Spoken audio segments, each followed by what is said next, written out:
ஹரஹர நம பார்வதீபதையே ஹரஹர மகாதேவா. தென்னாடுடைய சிவனே போற்றி, எந்நாட்டவர்க்கும் இறைவா போற்றி. இறையடியார்கள், பக்தர்கள், குழந்தைகள், பெரியவர்கள், பெண்கள் அத்தனை பேருக்கும் ஒரு அற்புதமான நல்வழி காட்டும் குபேர சக்தியை கிடைக்கும், இறை தரிசனம் கிடைக்கும். சகல கோடி தேவதாமூர்த்திகளுடைய தரிசனமும், சனீஸ்வர பகவானுடைய தரிசனமும், அவருடைய நமக்கு ஆசிகளும் சொல்கிறோமே, ஆசீர்வாதம், ஆசிகள் அத்தனையும் கிடைக்கின்ற நாள் நாளை. மகா சனி பிரதோஷம் 31 ஆகஸ்ட் 2024. அதாவது குரோதி வருஷம், தக்ஷிணாயனம், வருஷ ரிதம், சிம்ம மாதம், தேய்பிறை, திரையோதசி, ஸ்திரவாரம், வரியான் நாமயோகம், தொடர்ந்து பரிக நாமயோகம், கரஜை கர்ணம், பத்திரை கர்ணம், பூச நட்சத்திரம். பூசமும் சனியும் சேர்க்கும் பொழுது சனி புஷ்யம் என்று சொல்வார்கள். அதாவது ஒரு காலத்திலே சனிக்கிழமை என்கின்ற நாளானது எப்படி ஏற்பட்டது? பெயரில்லாத ஒரு நாளாக இருந்தது. ஒரு காலத்திலே நந்தியம்மன் பெருமானுடைய 2 கொம்புகளுக்கு இடையிலே சிவபெருமான் திருநடனம் ஆடிய காட்சியை பல கோடி தேவர்கள், தேவாதி தேவர்கள், தெய்வமூர்த்திகள் வணங்கி வழிபட்டு வந்த ஒரு காலத்திலே, அதுவும் ஒரு சனிக்கிழமையாக இருக்கும் பொழுது, சனீஸ்வர பகவானும் அங்கே சிவபெருமானுடைய நடனத்தை இன்றும் பல ஆலயங்களிலே சூக்ஷ்மமாக பார்க்கின்றார் சனீஸ்வர பகவான். அப்படி பார்த்த ஒரு நாள்தான் சனி மகா பிரதோஷம். சனிக்கிழமை என்கின்ற ஒரு கிழமை உண்டாது. இன்னும் பல கோடி லோகத்திலே 16 கிழமைகள் இருக்கின்றது. 1 2லாம் கிடையாது. ஞாயிறு, திங்கள்னு சொல்ல முடியும். 16 கிழமைகள் இருக்கின்றது. இப்படி சனீஸ்வர லோகத்திலிருந்து சனீஸ்வர மூர்த்தியுடன் பல கோடி நட்சத்திர தேவதைகள், அந்தந்த ஊரிலே உள்ள எல்லை தேவதைகள், குல தெய்வ மூர்த்திகள், பல கோடி மகான்கள், சித்தர்கள் எல்லாம் வழிபடும் ஒரு பெரும் திருநாள் சனி மகா பிரதோஷ தினம். இது சிவபெருமானுக்கு ஏற்றது என்பது எல்லோருக்கும் தெரியும். அதே போல யோக நரசிம்மர், உக்ர நரசிம்மர், லக்ஷ்மி நரசிம்மர். நரசிம்மருக்கு உதாரணமாக ஸ்ரீரங்கத்திலே காட்டு அழகிய சிங்கர், ரொம்ப சக்தி வாய்ந்த நரசிம்மர், அகோபில நரசிம்மர், மட்டப்பள்ளி நரசிம்மர், சென்னை திருவல்லிக்கேணி பார்த்தசாரதி ஆலயத்திலே உள்ள ஸ்ரீ சுவாதி நரசிம்மர், அதாவது தெல்லிய சிங்கர், அதாவது முடியாத காரியத்தை முடித்து வைப்பார், நடக்காத காரியத்தை நடத்தி. இப்படி நாளை சனீஸ்வர பகவானுக்கு வேண்டிய முக்கியமாக நீங்கள் எல்லோரும் விளக்கேற்றுவீர்கள், நல்லெண்ணெய் விளக்கேற்றுவீர்கள். ஆனாலும் நாளைக்கு முழுமையான பலனை கொடுக்கின்ற ஒரு நாளாக அமைவதால் ஏதோ ஒரு காரியம் நடக்கவே மாட்டேங்குது. மந்த வேக கச்சை தூபம், இதை பற்றி முன்பாகவே கொடுத்துள்ளோம். ஸ்ரீரங்கம் ஜெய் விஜய் நர்பவி ஸ்டோர் மற்றும் சென்னை அகஸ்திய கிருபா இந்த இடத்திலே தொடர்பு கொண்டு மந்த வேக கச்சை தூபத்தை குறைந்தது 8 விளக்கு, 8 மடங்கு 8, 17, 26, 35 அல்லது அவரவர்கள் வயதுக்கு உள்ளதும் ஏற்றி வணங்கினால் எப்பேற்பட்ட சனி பிடித்து ஆட்டுகின்றது, சனி நம்மை பாடாக படுத்துகிறது. இப்பொழுது சில ராசிகளிலே கும்பத்திலே சனீஸ்வர பகவான் இருக்கிறார். மகர ராசி, கும்பராசி, மீனராசி, கடகராசிக்கு அஷ்டமத்திலே இருக்கிறனால் சில சோதனைகள் வரலாம். அவைகளிலிருந்து நல்ல விதமாக பாதுகாத்து கொள்வதற்கு இந்த சனீஸ்வர பூஜையும் அபிஷேக ஆராதனையும், கருவேப்பிள்ளை பொடி சாதம் நைவேத்தியம், எள்ளு சாதம் படைத்து நைவேத்தியம் செய்வதும், நல்ல புளியோதரையிலே, புளியம் சாதம் புளியோதரை என்று சொல்கின்ற இடத்திலே நல்ல கருப்பெள்ளை வறுத்து சற்றே அந்த எள் பொடியை சேர்த்து தானம் செய்வதும், பூச நட்சத்திரத்து ஸ்தலமான, அதாவது மிக மிக அருகிலே அதிராம்பட்டினத்துக்கு அருகிலே விளாங்குளம் பிருகத் சனீஸ்வரருடைய ஆலயத்திலே நாளைக்கு கொண்டாடி அந்த சனி பூச தீர்த்தத்திலே நீராடி யார் ஒருவர் குறைந்தது 11 முறை 3 முறை வலம் வந்து சனீஸ்வர பகவான் தன்னுடைய பத்தினி, குழந்தை, குட்டிகளோடு இருக்கின்ற இடத்திலே தான தர்மங்கள் செய்யும் பொழுது அதிகமான பலன். குறிப்பாக பூச நட்சத்திரத்திலே பிறந்த ஆண்கள், பெண்கள், பெரியவர்கள், அதிகாரிகள், மேலதிகாரிகளுடைய கோபத்திற்கு ஆளானவர்கள், மனம் நொந்து போயிருக்கின்றவர்கள், அந்த மாதிரி எதிர்காலத்திலே வராமல் இருப்பதற்கும் சனி தசை, சனி புக்தி, சனி அந்தரம், இப்படி 8, 17, 26 இந்த தேதிகளிலே பிறந்தவர்களுக்கும், சனிக்கிழமையிலே சனி ஹோரையிலே பிறந்தவர்களுக்கும் மிக அற்புதமான பரிகார நாளாக கூட நீங்கள் வைத்துக்கலாம். இப்படி பூச நட்சத்திரத்திலே பிறந்தவர்கள், இப்படி பூச நட்சத்திரம் நம்ம சொல்கிறோம். எந்தெந்த நட்சத்திரக்காரர்கள் செய்ய வேண்டும் என்பதை நல்ல குரு ஒருத்தர் சொல்லி கொடுக்கணும். அதுவும் சனி ஹோரையில் பண்ணுவதும், பிரதோஷ காலத்திலே நந்தியம்பன் பெருமானுக்கு பின்னாடி இருந்து தரிசனம் செய்வதும், எத்தனையோ பல ஆயிரம் ஆலயங்களிலே நாளைக்கு சனி பிரதோஷத்தை எல்லோரும் சனி மகா பிரதோஷம் என்று தான் சொல்வார்கள். சாதாரண பிரதோஷத்தை பிரதோஷம் என்று சொல்வார்கள். சனி பிரதோஷத்தை சனி மகா பிரதோஷம் என்று தான் சொல்வார்கள். இப்படி பூச நட்சத்திரத்தில் பிறந்தவர்கள், அனுஷம் மற்றும் உத்திரட்டாதி நட்சத்திரத்தில் பிறந்தவர்களுக்கெல்லாம் சனிதான் ஆரம்ப திசையாக இருப்பார். சில பேருக்கு ஜாதகத்திலே சனீஸ்வர பகவானுடைய புக்தி, அந்தர புக்தி இப்படியெல்லாம் வரலாம். கீழே விழுந்து, கால் தடுக்கி கீழே விழுந்து இப்படி இருக்கின்றது. சனீஸ்வர பகவானுக்கு உரித்தான, அதாவது இரும்பு சம்பந்தமான தொழில்கள் செய்பவர்கள், இப்படி தொழிற்சாலை வைத்திருப்பவர்கள், நிறைய டிராவல்ஸ் வைத்து கொண்டிருப்பவர்கள், போக்குவரத்து துறையில் அடிக்கடி பிரயாணங்கள் மேற்கொள்பவர்கள், இப்படி சில ஊனமுற்றவர்கள், உடலிலே இரும்பு பிளேட்டு வைத்தவர்களெல்லாம் நாளைக்கு வணங்கி உதவும். ஏழைகளுக்கு உணவு தானம் கொடுப்பதும், தான தர்மங்களை அதிகமாக செய்வதும், நாளை ஆண்கள் நல்லெண்ணெய் தேய்த்து காலையிலே, விடியற் காலையிலே குறைந்தது ஒரு 10-20 நிமிஷமான வைத்திருந்து எண்ணெய் ஸ்நானம், எண்ணெய் குளியல் செய்வதால் சரீரத்திலே, உடம்பிலே ஏற்பட்டுள்ள பல கோடி, எத்தனையோ பார்ப்பாங்க, அழகாக இருக்காங்க, ஏதோ சொல்லுவாங்க ஆணையும் பெண்ணையும், அதிலிருந்து கண் திருஷ்டியிலிருந்து விடுபட ஒரு இரும்பு சட்டியிலே நல்லெண்ணெயை வைத்து அதை பார்த்து அகண்ட தீபமாக ஏற்றி, அதை காலையிலிருந்து சாயந்தரம் வரையிலே, சாயந்தரம் 4லிருந்து 6 மணி வரையும் அதை பயன்படுத்துவதால் அற்புதமான பலன் கிடைக்கும். பொதுவாக சனிக்கிழமை அன்று வரும் மாலையிலே சிவபெருமான் நந்தியம்பெருமானுடைய திரு கொம்புகளுக்கு இடையே திருநடனம் ஆடி பிரதோஷ காலத்திலே, அதாவது அங்கெல்லாம் எல்லா பிரதோஷமும் தலைமையான மகா பிரதோஷ காலத்தை இந்த பிரபஞ்ச ஜீவங்களின் நல்வாழ்வுக்கு வித்திட்டு கொடுத்து அழித்து கொண்டே இருக்கிறார். ஆகவே நாளை மாலை ஆலயத்திலே நறுமண பூச்செடி, அந்த மரத்திற்கு வித்திடுவது சிறப்புடையது.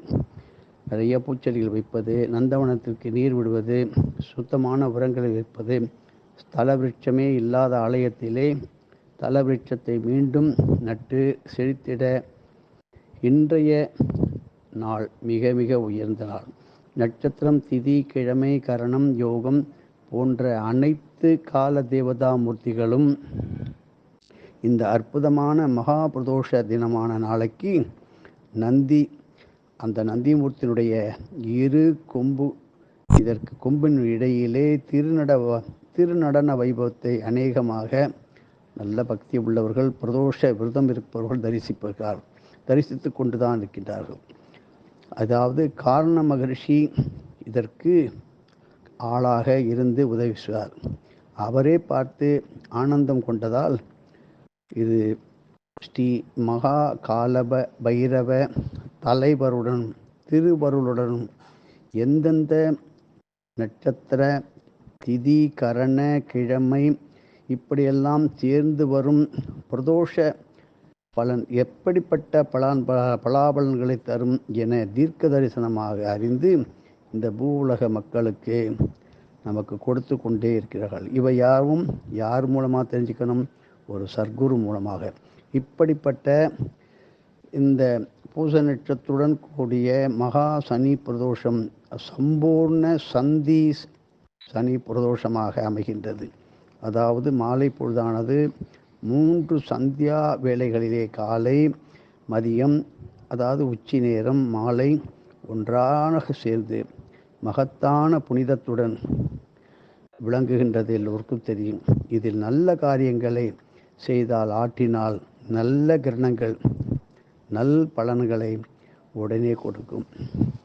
மனதிலே, உடலிலே, உள்ளத்திலே, சமுதாயத்தில் இது நன்றாக பரவி பல்கி பெருகி நல்லதே விருத்தியாகும். ஆனால் சினிமா, கேளிக்கை இவைகளிலே நேரத்தை கழித்தால் கடன் வாங்குதல், தரமற்ற தாழ்வான பேச்சுக்கள் போன்ற பயனற்ற வகையிலே பொன்னான மாலை நேர சந்தியா பொழுதா விரயம் செய்தால் சாபங்களே குடும்பத்தை சமுதாயத்திற்கும் சேர்ந்துவிடும். இதனால் வீட்டிலே நாட்டிலும் கடன்கள் அதிகமாக வரும் என்று சித்தர்கள் உரைக்கின்றார்கள். எனவே இதுவரையிலே வாழ்க்கையிலே மாலை பொழுதை விரயமாக்கிய பாவ வினைகளுக்கு பரிகாரமாக இந்த மாதிரி சனிக்கிழமை கூடும் பூச நட்சத்திரம் கூடும் மகா பிரதோஷ பூஜையில் இதிலே பரிகாரம் கிட்டும். பூச நட்சத்திரத்தை பற்றி பலரும் கலியுகத்திலே தவறான எண்ணங்களை கொண்டிருக்கின்றார்கள். அதுபோல் கேட்டை நட்சத்திரம், ஆயில்யம், அனைத்து நட்சத்திரங்களின் அருள் திரண்டு வந்தால்தான் வாழ்க்கைக்கு அந்த வாழ்க்கையானது நன்றாக அமையும். கேட்டை நட்சத்திரம் சக்திகள் நிறைந்த ஸ்தலங்கள் பல இருக்கின்றது. பொதுவாக நாம் மகான்கள் சித்தர்களின் ஜீவ ஆலயங்கள், ஜீவசமாதி அமைந்த அல்லது அருகில் உள்ள ஆலயங்களில் உள்ள நட்சத்திர சக்திகள் திரண்டு குவிந்து வரும் நாளை. பொதுவாக சித்தர்களும் மகான்களும் பூமி அடி தபம், அதாவது பூமிக்கு அடியிலே தபம் புணுவதும் யோகம் இருப்பதும் அப்படி செய்யும் பொழுது பூச நட்சத்திர தினத்தில், அதாவது அன்றே பூமியில் குழி வெட்டி மண்ணுள் மறைவார்கள். கேட்டை நட்சத்திரத்திலும் அப்படித்தான் செய்வார்கள். ஜீவசமாதி செய்கின்ற மகான்களுடைய ஒரு முறை மீண்டும் ஏழுகையில் வெளியில் வரும்போது கேட்டை நட்சத்திர நாள் வந்தால்தான் வெளியில் வருவார்கள். இப்படி கேட்டையினுடைய பெரும் பகுதி இருக்கிறது. மேலும் ஸ்ரீ வாஸ்து பகவானுக்கு மிகவும் பிரீத்தியாக உடைய நட்சத்திரங்கள் கேட்டை ஆகும். ஏனால் அதை பற்றி பிறகு சொல்லுவோம். இதனால்தான் சனி பிரதோஷம் கூடுவதை மகா பிரதோஷம் என்று தான் சொல்ல வேண்டும். பிரதோஷம் என்று சொல்லவில்லை, சனி பிரதோஷம் என்று சொல்வதை விட சனி மகா பிரதோஷம் என்று சொல்வதனால் எண்ணற்ற பலன்கள் வரும். எனவே திரு அண்ணாமலை, ஸ்ரீ பாதாளலிங்கம், ஸ்ரீ விருத்தாச்சலம், ஆழத்து பிள்ளையார், திருச்சி துறையூர் மார்க்கத்திலே உள்ள வாத்தலை பாதாளீஸ்வரர், இப்படி போன்ற பாதாள நிலையிலே பூமி அடியிலே உறையும் மூர்த்திகளும், புதுக்கோட்டை குழிப்பிறை அருகில் உள்ள ஸ்ரீ பூமீஸ்வரர் போன்ற, அதாவது பூலோகநாதர், பூமிநாதர், இப்படி பூமி சம்பந்தமான பெயர்களை உடைய ஆலயங்களிலே வழிபடுவது மிகவும் விசேஷமானது. கேட்டையில் இப்படி பிரதோஷம் மகிமை வருதோ அதே போல பூசத்தில் வரும் பிரதோஷம் அற்புதமான சனி புஷ்யம். அதுபோல ஸ்ரீ நந்தீஸ்வரர் தரிசனம் பெற இங்கே பாருங்க. அதாவது நாளைக்கு சனி பிரதோஷம், சனி மகா பிரதோஷம். பலரும் பார்க்கடலிலே அமிர்தம் திரண்டு வந்த வைபவத்திலே நந்தீஸ்வரரின் திருக்கும்பலுக்கு இடையே சிவபெருமான் திரு நடனம் ஆடிய நாள் சனிக்கிழமை என்பதை, அதனால்தான் சனி பிரதோஷம் மிக மிக விசேஷமாக எல்லாராலும் கொண்டாடப்படுகின்றது. மகான்கள் ஆரம்பித்தார்கள். இப்படி சனீஸ்வரருக்கு மிகவும் ஏற்புடைய நாள் கரிநாளும் சனிக்கிழமையும் சேர்ந்து வருவதும் இன்னும் விசேஷம். இப்படிப்பட்ட கிழமையிலே பல கோடி யுகங்களிலே விசேஷமாக பூஜித்து இறையருளால இந்த கிழமையின் நாமத்துடன் பொலிய ஸ்ரீ சனீஸ்வரர் சிறப்பான நல்வரத்தை பெற்றார். ஆகவே இதுதான் உண்மை. இப்படி அதாவது பல யுகங்களுக்கு முன்னர் சனிக்கிழமை என்ற பெயரை இக்கிழமை பெறும் முன், வெள்ளிக்கிழமையோடு முடிந்த சனிக்கிழமையின் ஒரு பேர் வரணுமே, அது பெறுவதற்கு முன்னாடி பிற பெயர்களுடன் வாரத்தின் இந்த நாள் தொடங்கியது. அந்த பெயர் நீங்கள் கண்டுபிடித்து சொல்ல வேண்டும். ஒவ்வொரு அடியாருக்கும் விட்ட ஒரு கேள்வி. எனவே சனிக்கிழமை என்று நந்தியம் பெருமானின் கொம்புகளின் இடையிலே இரு கொம்புக்கு நடுவிலே ஈஸ்வரன் திருநடனம் ஆடினார் என்பதை விட ஈஸ்வரன் திருநடனம் ஆடிய தினத்தை பூவுலக பூஜைக்காக சர்வேஸ்வரனே சனீஸ்வரராக ஆக்கி தந்து அருளினார் என்பதுதான் உண்மை.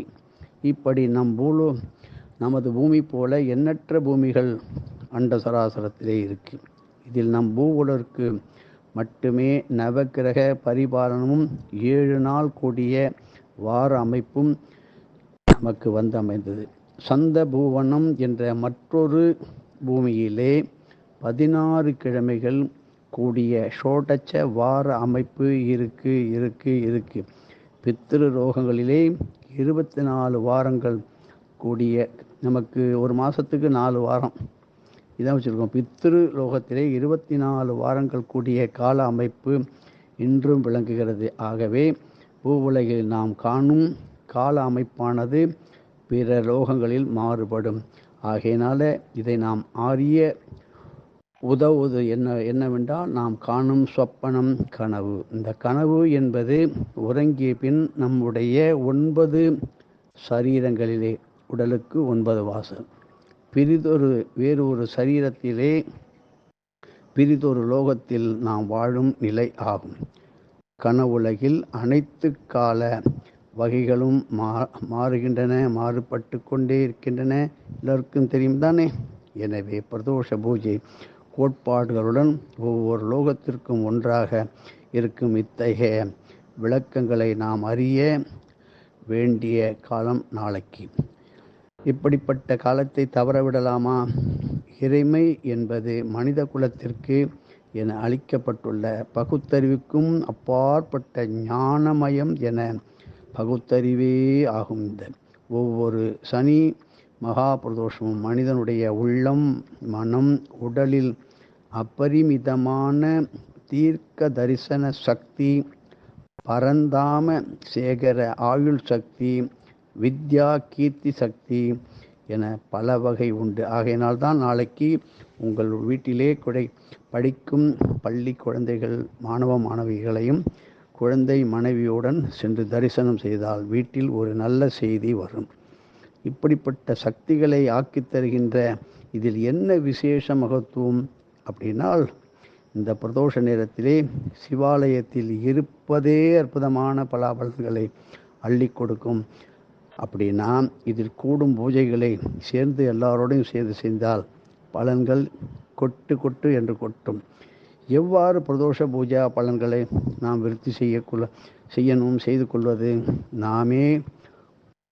அவரவர்கள் தாமே குடும்பம் சகிதம் கணவன், மனைவி, பிள்ளைகள், பெற்றோர்கள் சேர்ந்து பிரதோஷ நாளிலே ஒன்றாக அமர்ந்து பூ தொடுத்து சந்தனம் கையால் அரைத்து ஆலயத்தில் அளிப்பது, ஒன்றாக இல்லத்திலும் பூஜை செய்வது, எண்ணெய், நல்லெண்ணெய், திரி, அகல்களை ஆலயத்திற்கு எடுத்து சென்று பிரதோஷம் பற்றி ஒன்றும் அறியாத, விஷயமே தெரியாதவர்களுக்கு, பாமரர்களுக்கு இந்த விளக்கேற்ற செய்ய உதவி செய்வது. உதாரணமாக ஒரு ஏழை ரிக்ஷா ஓட்டுநராக இருந்தால் அவர்களுக்கும் எண்ணெய், திரு, அகல்களை அளித்து ஆலயத்திலே தீபங்களை ஏற்ற செய்வது.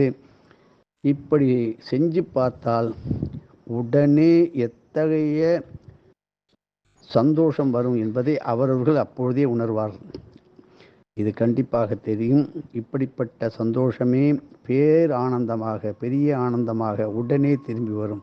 பசும்பாலை கறந்த 24 நிமிடத்திற்குள் அதை கொண்டு பிரதோஷ அபிஷேகம் செய்ய வேண்டும். பாக்கெட் பால் அல்ல, பசும்பால் தான் பிரதோஷத்திற்கோ இறை பூஜைக்கோ உகந்தது, உண்மையானது, பலன் தருவது. பூக்களை பறித்த 1 மணி நேரத்திற்குள் தொடுத்து சுவாமிக்கு சாத்துவது. பிரதோஷ நேரத்திலே புறப்பாடு இல்லாத ஆலயங்களிலே இதற்கான தேவையான ஆவண தொண்டாற்றுதல், குறைந்தபட்சம் நந்தீஸ்வரருக்கு 16 விதமான அபிஷேக ஆராதனைகள் செய்வதும், அறக்கடவுளாக நந்தீஸ்வரர் அருள்கின்றார் என்பதை பலரும் மறந்து விடுகின்றார்கள். இப்படி தற்போது கலியுகத்திலே உற்றம் சுற்றத்தில் கூட எவ்வகையில் அறம் பிறந்து தர்மம் மாறி, அதாவது நியாயம் தர்மம் மாறி அதாவது பிறண்டு வாழ்கின்றார்கள், பிறருக்கு துன்பங்களை அளிக்கின்றார்கள் என்பதை நாம் நன்றாக அறிவோம். எனவே உலகில் அறம் வளர நம் குடும்ப பங்கு என்ற வகையிலே குடும்பத்தோடு பிரதோஷ பூஜைகளுக்கு ஆற்றி ஆலயத்திற்கு சென்று பூஜிக்க வேண்டும். உலகெங்கும் அற கொள்கைகள் அந்த தழைத்து உதவுவதே நமது சனிக்கிழமை வருகின்ற நாளைய பிரதோஷ வழிபாடாகும். பாடல் பெற்ற 274 சிவ தலங்கள் மட்டும் அல்லாது செவலூர், மணக்கால் போன்ற பல்லாயிரக்கணக்கான சுயம்புலிங்க ஆலயங்கள் உள்ள சத்தங்க குழு மூலமாக ஒரு முறை ஒவ்வொரு சிவலிங்கத்திற்கும்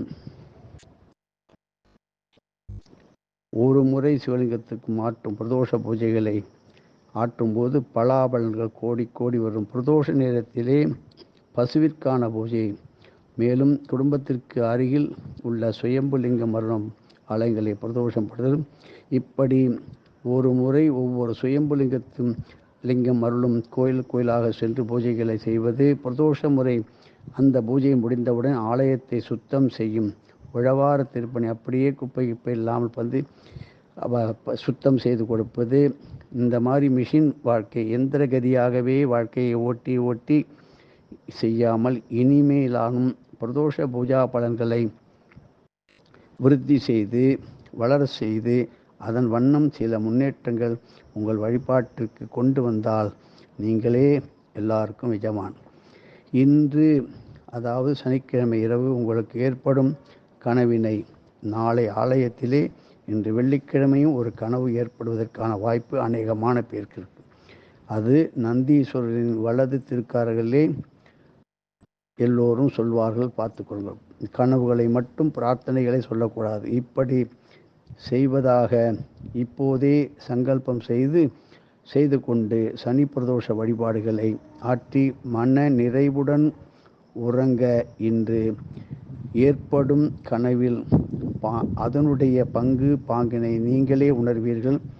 இப்படி ஒரு காலத்திலே விய வருடத்திலே 22/7/2006 சனிக்கிழமை வாருணி அமிர்தவாரி பிரதோஷம் வந்த பொழுது இதை பல அடியார்கள் கண்டு ரசித்து அதே போல் செய்தார்கள். இன்று அவர்கள் பெரிய இடங்களே பெரிய பதவிகளே சொல்லக்கூடாது, ஒவ்வொரு மாநிலத்திலும் இருக்கின்றார்கள். வாருணி தேவி திருக்கைலாயத்திலே அகஸ்திய மகரிஷியின் மாமுனி குழாத்துடன் சனி பிரதோஷத்தை கொண்டாடும் பாக்கியத்தை பெற்றவள்.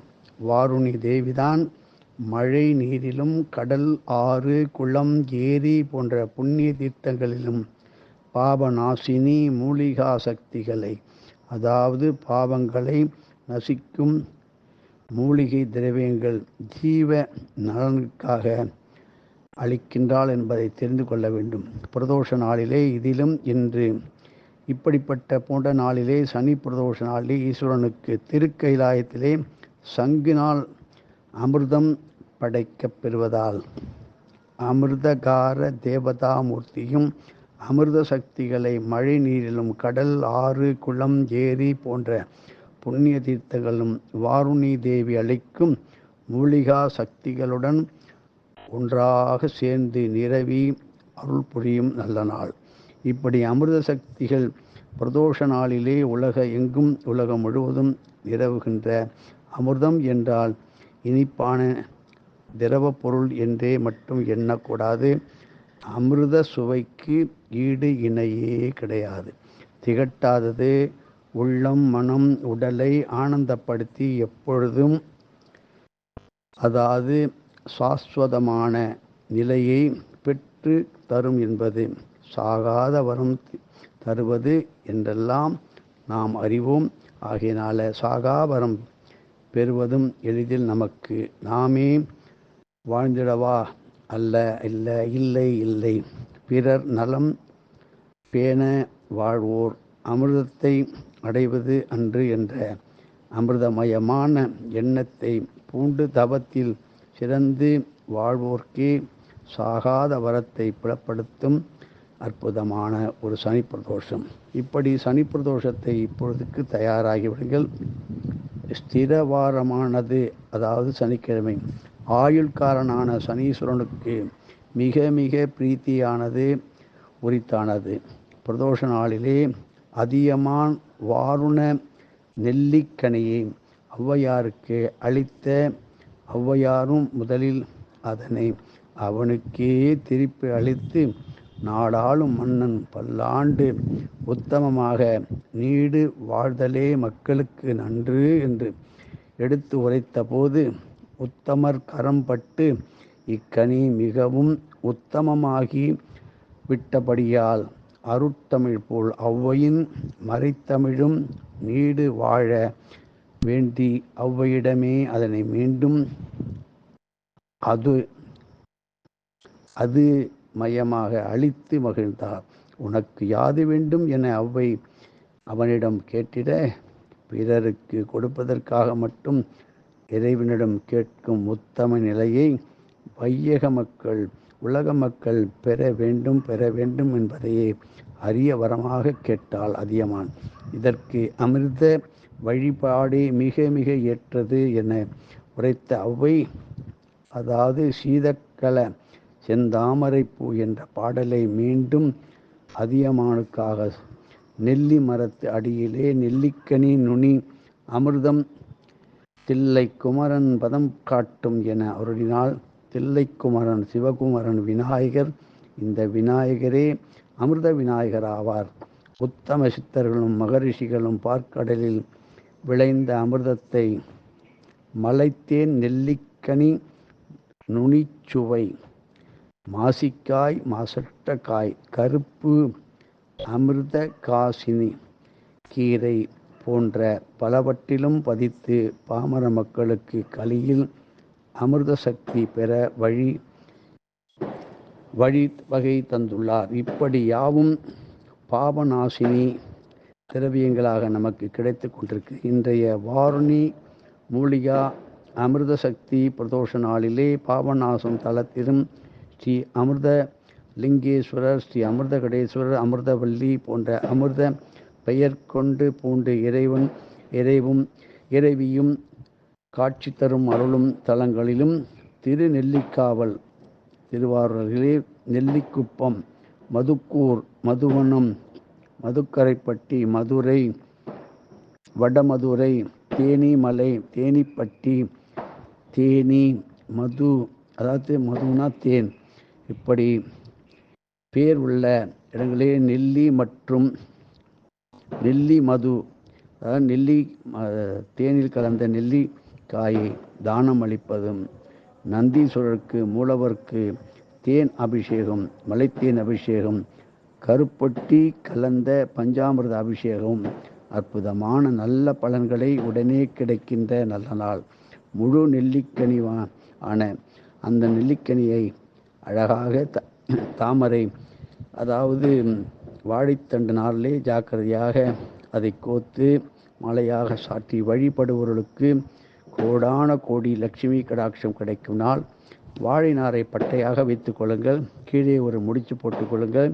3 பட்டை வையுங்கள். அதுக்கு இடையிலே ஒரு நெல்லிக்காய், இடையே ஒரு முடிச்சு, மறுபடியும் ஒரு நெல்லிக்காய், ஒரு முடிச்சு. இப்படி போட்டால் நெல்லி மாலை வந்துவிடும். கோக்க வேண்டும் என்று கஷ்டப்பட வேண்டாம். வழிக்கு ஓடும் என்று நினைக்க வேண்டாம். நெல்லி ஊறுகாய், நெல்லி பச்சடியுடன் தேன் கலந்த உணவு வகை அன்னதானம் அற்புதமான பலனை உடனே கொடுக்கும். படிப்பிலே பாதியிலே நின்று போன, விட்டு போன, அரியர்ஸ் உள்ள படிப்புகளுக்கு உடனடியாக நல்ல தீர்வு கிடைக்கும். இன்று குறைந்தது ஒரு டம்ளர் தேனை ஒரு பாத்திரத்தில் வைத்து, இதனுடன் உங்கள் வீட்டில் உள்ள விக்கிரகங்கள், சின்ன சின்ன சுவாமி, சுக்கிர யந்திரங்களை நாள் முழுவதும் வைத்திருந்து பிரதோஷ நேரத்தில் எடுத்து வைத்து, ஸ்ரீ அமிர்த கடேஸ்வரா போற்றி, ஸ்ரீ அமிர்த கடேஸ்வரா போற்றி, ஸ்ரீ அமிர்த தாயுமானவா போற்றி, ஸ்ரீ அமிர்த பூமீஸ்வரா போற்றி, ஸ்ரீ அமிர்த நெல்லையப்பா போற்றி, ஸ்ரீ அமிர்த வீரசேகரா போற்றி, ஸ்ரீ அமிர்த கபாலீஸ்வரா போற்றி, ஸ்ரீ அமிர்த லிங்கா போற்றி. இப்படிப்பட்ட நாமங்களை சொல்வதனால் உங்களுக்கு பேரானந்தம் ஏற்பட்டு இப்படி உங்களுக்கு ஒரு அற்புதமான சிவநாமத்தின் முன்னால் அமிர்தம் சேர்ந்து அனைத்து சிவமூர்த்திகளையும் சிந்தனையிலே இருத்தி பூஜிப்பதும் சிறப்புடையதாக ஒன்றாக அமைந்துவிடும். தன்னை பற்றியும் தன் குடும்பம் சக அலுவலகம் என்று தனக்குள் வேலி போட்டு கொண்டு தனக்குள்ளேயே சுற்றி கொண்டு குழம்பி வாடுவோர் பிற உலகம் கண்டு பிற நலம் பேணுதலே மனித மானுட நெறி என மன சீர்மை பெற உதவும் மூலிகா அமிர்த சக்தி நல்ல நாள். தினமும் 3 மூலிகை தலங்களையாவது துளசி, வில்வம், வன்னி, கருவேப்பிலை, கொத்தமல்லி போன்றவை பச்சையாகவும் கீரை உணவு வகைகளாகவும் உண்டு வந்தால் நல் மனமாற்றங்களை கொடுக்கும். அற்புதமான சனி மகா பிரதோஷத்துடைய மகிமையை இந்த தட்சிணாயனத்திலே ஆவணி மாதத்திலே நாம் பெறுவது நாம் பெற்ற பெரும் பாக்கியம். இதை பற்றி இன்னும் சொல்லலாம். கேட்பவர்கள் யார் இருக்கின்றாரோ இதை சற்று கொஞ்சம் கொஞ்சமாகவாது இப்பொழுதே கேட்டு நீங்கள் நாளைக்கு சனி பிரதோஷத்திலே பசும்பாலை கறந்த 24 நிமிடத்திற்குள் கொண்டு கொடுப்பவர்கள் பெரும் பாக்கியத்தை பெறுவார்கள். எதுவும் என்னுடையதல்ல, அனைத்தும் உன்னுடையதே. அருளாளா அருணாச்சலா.